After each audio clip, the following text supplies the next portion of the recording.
This week, Professor Dungeon Master of the Dungeon Craft YouTube channel got a tip from Ben Riggs, who's the author of the hit book Slaying the Dragon, which is about the TSR age of D&D and basically how it did not go very well. Ben Riggs told Professor Dungeon Master that the entire production staff for books for print media production at Wizards was laid off in the Christmas layoffs in December.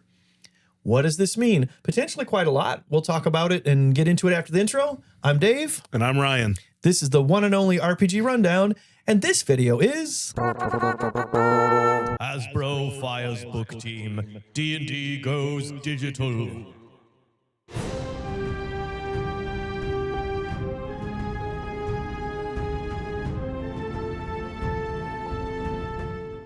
So as far as we know, this team was actually in charge of the physical production of print books. So we're not talking about an editorial staff or a writing staff. We are talking about the staff in charge of making the print book product, presumably getting it distributed and all these other things. They have been using Penguin Random House to do the printing. It looks like they're not going to do that anymore. At the same time, they have a job listing out now for a VP of digital publishing. And in those requirements, one thing it says is this person must have shipped at least one console product, whatever that means. That's all it says. And a software as a service product, which is what D&D Beyond is. Software as a service is basically you rent the software and you don't install it on anything. You get it from a website or, I guess you install a mobile app. But that's what software as a service is, basically exactly what D&D Beyond is and exactly the way that they produce the digital books now. So what this means is that D&D 1 or 5.5 or whatever they're going to call the next iteration of Dungeons & Dragons has probably already been printed. Professor DM believes that this actually might lead to the last mass market printing of D&D books ever. That's not to say that D&D books will not be printed from here on, but they'll be in limited quantities or as collector things. Think vinyl, cassette tapes, CDs. Those have fallen away in vogue, and digital music is really where everybody gets their music taste now. But collectors love picking those sorts of things up. If they're still going to continue to do small prints, they're just going to do that for DMs and, like I said, collectors. But the biggest worry I have with that is, are they going to be raising the prices? A higher price on the actual physical media is going to hurt a lot of people that, like you and me, I think, both really enjoyed having the physical media. There's something about having that touch, that tactile book in your hand and searching through for things versus, as I think a lot of you probably know, have worked or played on D&D Beyond, the search system is not the greatest. Terrible. Books really make it a little bit simpler to find that. So now we're probably going to see premium versions of books with collector edition things that are going to be a higher cost to help make up that loss in market share that they're going to have for these physical mediums. Yeah. And as I said, we're already looking at low print runs in the mass market sector. D&D is already a low print run for mass market. If it's even lower than mass market, these already expensive books could get even more expensive. Right. It will drive non-collectors and it will drive people who aren't concerned about print away from that print, keeping that run small and keeping them on that treadmill of subscription, buying digital product, and that type of thing. Also, I don't know if you're like me, but I have trouble with working memory. You know, I have ADHD, and each case of ADHD is different, and everyone has different struggles with it. One thing I really struggle with is working memory, and there is a real cognitive difference in reading digital media versus reading print media. It activates your brain differently in a very similar way that handwriting activates your brain differently than typing. And I find it very hard to take in, even products that I review for this channel, I will request print first. If a publisher is kind enough to do that for me, shout out to Cubicle 7, shout out to AAW Games, and shout out to Free League, by the way. And hey, Wizards, we're here for that whenever you decide that we're big enough. Yeah. But I love that, and if they're willing to give that, I'll take it first. And when I buy my own books, I buy either print and PDF bundles or just print. And that's why. I sit down and as a DM, I'm going to read pages and pages at a time like you would read any other book. It's not just a reference for me, particularly adventures, published adventures. I'm going to sit down in my easy chair with my coffee and read the damn thing. And if I'm doing that on my iPad, I just can't keep my eyes on it. Reading on a Kindle, for me, I also get tired faster. My eyes get tired by staring at this screen. So digital reading for me isn't great. I'd rather have that paper book to look over. And I can sit there and read a paper book for hours. Whereas on a Kindle, I'm going to be able to read that for maybe 20 minutes, and then I'm going to have to take a break and maybe not go back to it for a few days. Yeah. Now, whatever it is, the sum total is I just don't pay as much attention. Yeah. And it's not because the iPad is distracting and maybe I'll flip over and play, Magic Alchemy. Wait, I do that. But it's not just because of that. Because the Kindle, you bring up the Kindle is that for me too. I just want to put it down. I can't say why. I don't have the eye strain issue personally, but it's like I'm reading a page and I'm like, oh, okay, that's nice. Whatever. What else is going on? Yeah. What else is, but for some reason, holding a physical book with real pages has the opposite effect. I don't want to put the book down. Yeah, there's something about being able to just turn the page that keeps you wanting to keep turning the page and reading more. Yeah, it's engaging. Yeah. And the digital media is just not as engaging for me. Maybe other people are different. I don't know. But I suspect there are a whole lot of people like me. In a nutshell, print books could become a novelty for this. And who knows whatever other world of reading that becomes true in. And all of this, I think, would seem to make rumors even less likely about Hasbro selling D&D. So they're doing a big shift into this digital market, and we'll talk about what we think that means. But when I think about all of that stuff last week with Tencent and these things, now it seems even dumber to me. Because if they're making this big push towards subscription, this is sensible. If I were a stockholder in Hasbro, as opposed to me, DM Dave, a certain opinion about the game and how it should go. If I was just a stockholder, I would like this because subscriptions make money. And print books for print quantities, even at mass market, we're talking about mass market D&D, within the world of mass market books, that's a little niche. That is not Jackie Collins or that's a dated reference. I don't know who's selling heavily now. See, it's not a moneymaker for them like Magic. But if they can get people paying every month, this is good for them. And this makes me think, yeah, they probably were not looking to sell that IP at all. In fact, if they want someone who shipped a console game, they may want to make their own digital games beyond just virtual tabletops and things. Who knows what they're going to do? But whatever they're doing, they are doubling down on this digital stuff. I can also see this turning into a situation with D&D Beyond where you only ever really rent the books. I mean, technically, you pay $30 or whatever discount you have for one title like Monsters of the Multiverse. And yeah, technically you own it, but it's like a Kindle book. Who knows what they're going to do? Right. It could be something like you pay $10 a month and you get access to all these books. Now, you're never really buying them, but as soon as your subscription is up, you're done. Right. We don't know what they're moving toward. It could be something that bad. But even if it's not, it still unsettles me that we're headed for this Kindle-like world. So what if I bought, let's say that Volos hasn't come out yet, and then let's say they haven't revised into Monsters in the Multiverse yet. They're going to do it, but they've gone all digital. They yank my Volos guide. I paid $30 for it. I don't have it anymore. They say this isn't valid. Now you have to buy Monsters of the Multiverse. These are extreme examples. I doubt anything that severe would happen, but it could. And that's kind of unsettling. Here's the big thing that I wonder about. The crux of all this for me is it sure looks like we are headed for the first ever non-book driven major fantasy tabletop RPG of this type.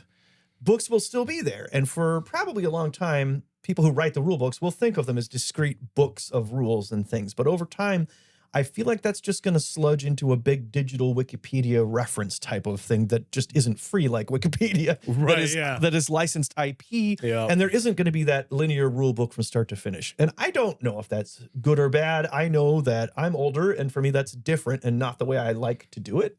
And the way I like to do it works just well enough. Thank you very much. Read the book from front to start, from front to finish, and yeah, that's what I want. memorize every rule in the book. That's what I want and what I like. And when I think of the clip art surrounding something like tabletop role-playing games, you see an open book with dice and pencils and things like what I use for DM Dave's prep for live streaming, that kind of image. That is tabletop role-playing to me. This raises some questions. So the D&D Beyond Maps feature, and now this new 3D VTT that they're working on and really hyping, push all of this further, not only into the subscription realm, but the electronic realm. And that means we are really starting to blur the line between a CRPG and a tabletop RPG. Yeah, I had the same thought when we were talking about this. When we're getting to this point, how different is it from playing your favorite Baldur's Gate character and running around a map as is running around the VTT map with your favorite D&D character?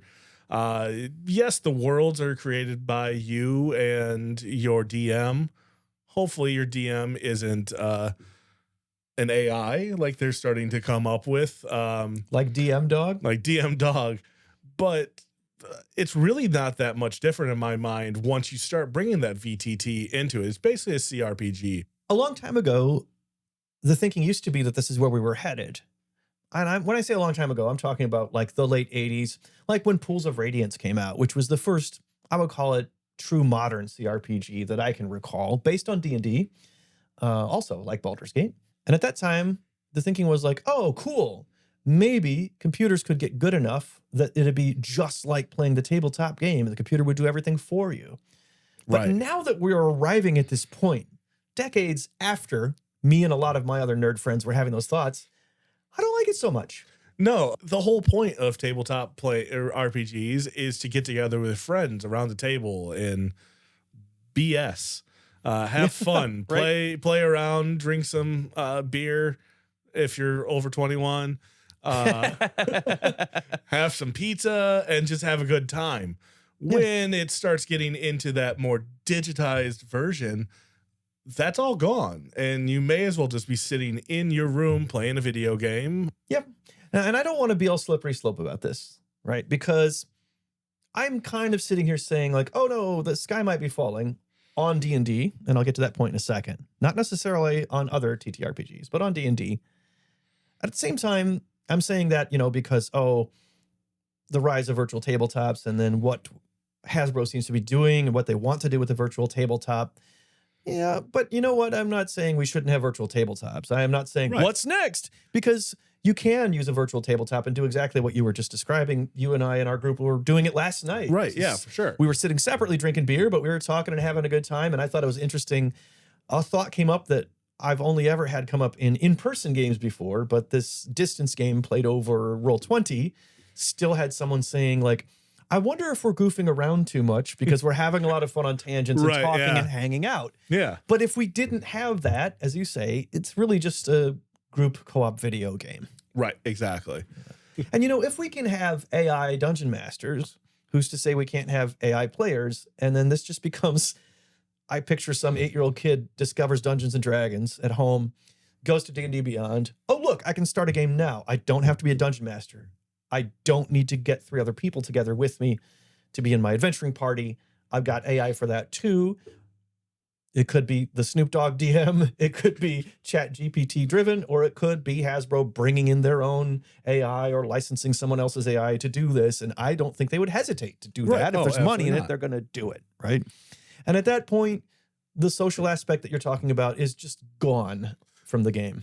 But counterpoint, that's also bringing somebody into DM. So while they may have never played before, now they've had a chance to play with, again, let's say DM Dog. And if you don't know what that is, please look it up. Roll for initiative. But they've gotten a chance to play. So now they want to play more, but they want to bring their friends into it. So then they're starting to build their own group. Even if they are still using DM Dog, because as Dave has talked about before, and a lot of people in the industry, there is a DM shortage in a way. For whatever reason that is, who knows? A perceived DM shortage. Yeah, a perceived DM. Yeah, a perceived DM shortage. Right. But it's still hard to find one either way, I think. That's fair. It's hard to find a gaming group. Yeah, for sure. People say there's a DM shortage. To me, it's like I have trouble finding good players who want to show up regularly and play. I think it's just hard to get complicated games going. I think that's the bottom line, no matter how you look at it. But to your point, if it's made simpler by that, yeah, maybe that's not such a bad thing. Right. And maybe it winds up being a gateway. One thing I can think of, I get sick of seeing AIs taking over the human job of creativity, but it would be kind of cool if instead of just wanting to eliminate human dungeon masters, we used AI to train them. If Right. we had, I don't want to bring up bad memories of Clippy from Microsoft Office, but if you had an assistant DM, you're a new DM and you've got an assistant DM that's popping up in D&D Beyond going like, what would someone point out to you if they were mentoring you in Dungeon Hey, History? maybe you're doing a long rest. Why don't you Oh, might be do time for an attack. a random encounter? Or you've been traveling for this long. Throw in a random encounter. Or even something that automatically did bookkeeping for this isn't even Or, AI. yeah, If a, just- a player casts a spell that lasts a minute, I honestly never pay attention to that because combat rarely goes enough rounds that matters. But sometimes it does. Yeah, that spell, that darkness spell is Yeah. down. And if the, whatever you want to call it, the AI or just the software taps you on the shoulder and is like, don't forget to track round base. So-and-so did this, you know? Yep. I could even see, I can't come up with good examples off the top of my head, but I could even see that starting to train people into being better at DMing. Tactics in combat are a huge bailiwick for me. I'm stronger with narrative and story, and I sometimes worry I don't challenge the players enough because I'm just not a strong tactical player in combat. Well, what if I could opt to let the computer do that part for me? It's Right. not taking over my creative job. It's not taking over what I Set find it to fun. hard mode because this is supposed to be very difficult. That's right. Yes. It doesn't forget things. I do. Right. Again, my problem with working memory could be solved by that. I don't want to be replaced. That's Right. where I would draw the line because I enjoy this. Yeah. And I want people to want me to do this for them. Yeah, for sure.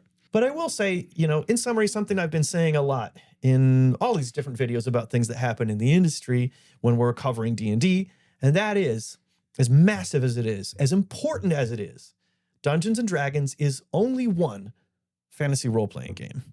Yes, it was the first major one. Yes, it's the one that the vast majority of us cut our teeth on. But today we have a wonderful range of options out there. I mean, I could list very quickly 5 off the top of my head. RuneQuest, Dragonbane, the new one from Kobold Press. I can't remember the name of it right now.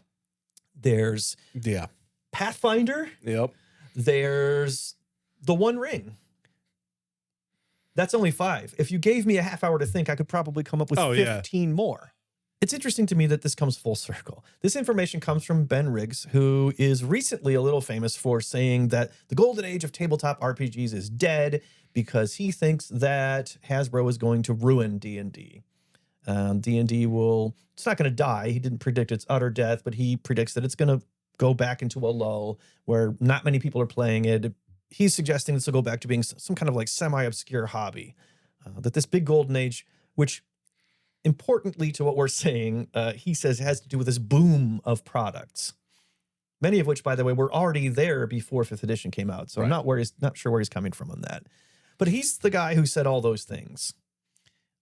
He's also the source of this tip. Now, I believe him because he's authoritative. He wrote Slaying the Dragon, which is all about TSR. That's all well-researched and very highly regarded. And actually, something I mean to read. I hear it's a good read. So I'm sure this tip is good. But what I have to say to Ben Riggs is there's a whole world of role-playing games out there. Whatever D&D becomes, we are not forced to play this. We are not forced to have this as our only high fantasy or heroic fantasy tabletop role-playing experience. If anything, it's an excuse to go check out these other things. Absolutely. And I will also say what I've said in videos before. If you haven't tried a system other than D&D, don't be afraid to. There is Pathfinder, which, yeah, there's a lot of talk about how Pathfinder's different and crunchier and maybe more rules heavy than 5th edition D&D. And I guess it is. I mean, I think some of that's a little bit overly exaggerated, but yeah, technically it's crunchier. But it's a very familiar mechanic. If you try it, guess what? When you try to hit someone with a sword, you're going to roll a d20 and you're going to add a bonus to it. Yeah. Just like in D&D. Yep. It is essentially the same game.